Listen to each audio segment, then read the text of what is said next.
Bonjour à tous les passionnés de cinéma.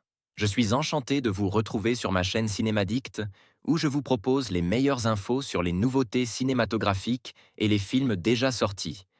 N'hésitez pas à vous abonner pour ne rien manquer des contenus captivants à venir. Bonjour à Allons-y. tous, et bienvenue sur ma chaîne. Aujourd'hui, je vais vous parler de Maléfique, un film qui explore les thèmes du mal, de la haine et de la vengeance. Dans cette critique, je vais analyser comment ces éléments sont représentés à travers le personnage emblématique de Maléfique et comment cela reflète notre propre monde. Je vous invite à plonger avec moi dans cette réflexion sur la dualité du bien et du mal, et à découvrir ce que ce film nous enseigne sur nos propres émotions. Restez avec moi pour une analyse approfondie et des réflexions personnelles sur cette œuvre fascinante.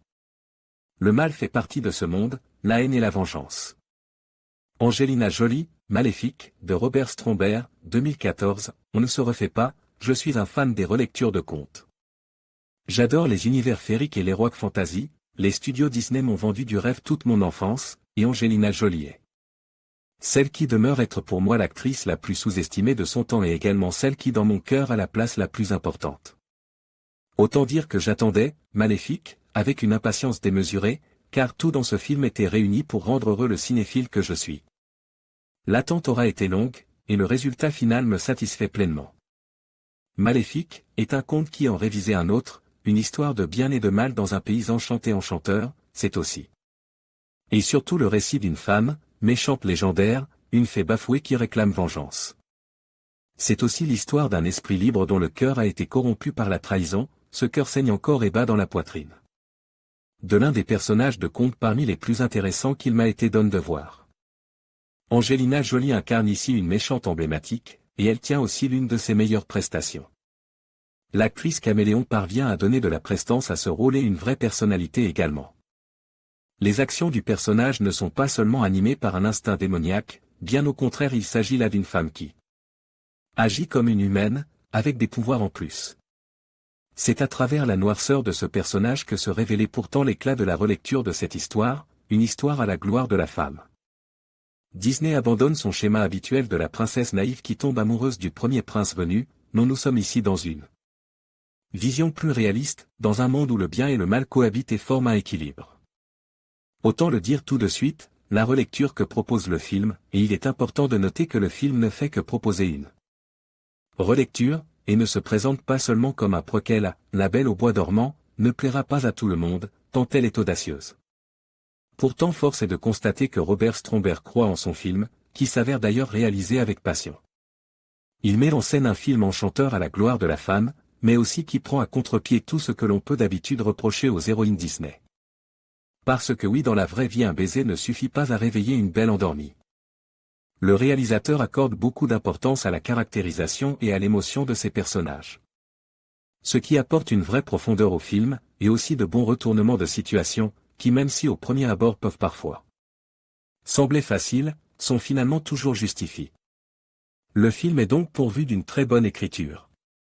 Là où se trouve également la force du métrage, c'est qu'il jongle habilement entre l'univers des contes de fées classiques, et cette approche moderne. Comme si l'émancipation de la femme venait balayer les morales instaurées dans les autres longs métrages du studio, et il est bon de voir à quel point chez Disney ils ont l'intelligence de vouloir casser un peu le mythe pour le réinventer. Le studio vend toujours du rêve, mais le fait désormais plus sobrement et avec intelligence. L'univers visuel développé ici est à mi-chemin entre Avatar et le monde de Narnia, et si le budget semble avoir été en grande partie injecte dans la conception des animations numériques et des décors, il n'en demeure pas moins que ces effets spéciaux aussi beaux soient-ils, sont avant tout ici pour servir une histoire. C'est tellement rare de voir dans les blockbusters actuels une certaine mesure de la surenchère, hormis quelques récentes exceptions. Que cela fait franchement du bien et s'avère très réjouissant. Tout est beau dans le film, de la photographie léchée, aux batailles impressionnantes, en passant par le foisonnement de details dans les décors, il faut bien avouer que Disney a mis le paquet, et cela paye. Un bon retour après le très controverse Alice au pays des merveilles. La musique de James Newton Howard vient également apporter beaucoup à cet univers, les grandes envolées lyriques, dont le compositeur a le secret, donne l'intensité et la note épique à cette version live de cette relecture du conte des frères Grimm. L'accord entre la forme et le fond du film est très juste. Code casting, c'est relativement très bon. Angelina Jolie domine le film avec beaucoup de délicatesse et de nuances, comme je l'ai dit plus haut. Ce personnage est d'une infinie beauté. Elle Fanning est dans un registre plus léger qu'à son habitude, le talent de l'actrice avait été révélé dans le très tendre « Sommière » de Sofia Coppola, puis plus tard dans le génial « Super 8 » de J. Abrams. Ici elle joue Aurore, et elle la joue très bien, c'est tout ce qu'on lui demande. Sa candeur sied parfaitement au personnage. Les trois bonnes fées sont quant à elles proches de celles du film de « La Belle au bois dormant » de 1951, elles sont l'élément comique du film. Cela fonctionne plutôt bien, même si parfois quelques scènes sont assez lourdes, néanmoins il s'agit là d'un élément essentiel pour les enfants, et dans le fond les scènes sont assez inoffensives. Sharlto Copley quant à lui incarne le roi Stéphane, l'acteur impose beaucoup et se révélait très juste, son charisme y est pour beaucoup. Sam Riley fait partie des seconds rôles et s'avère lui aussi très juste, c'est finalement Branton Twett qui s'avère être le moins bon dans cette galerie d'acteurs. Le jeune homme n'a visiblement pas les épaules pour incarner le prince Philippe, mais heureusement le film n'est pas fait pour rendre hommage au héros masculin. Alors c'est sur ce très bon constat que je mets fin ici à ma critique. Je n'en attendais pas tant de « Maléfique », j'ai été comblé et ma sincérité me pousse à en faire des éloges. C'est tellement agréable et surprenant de voir qu'une franchise comme Disney est capable de casser un peu son image pour servir quelque chose d'intelligent, que cela vaut bien une critique sans mauvais point, car s'il est évident que « Maléfique » demeure être avant tout un bon blockbuster, il ne faut pas s'attendre à une vraie révolution.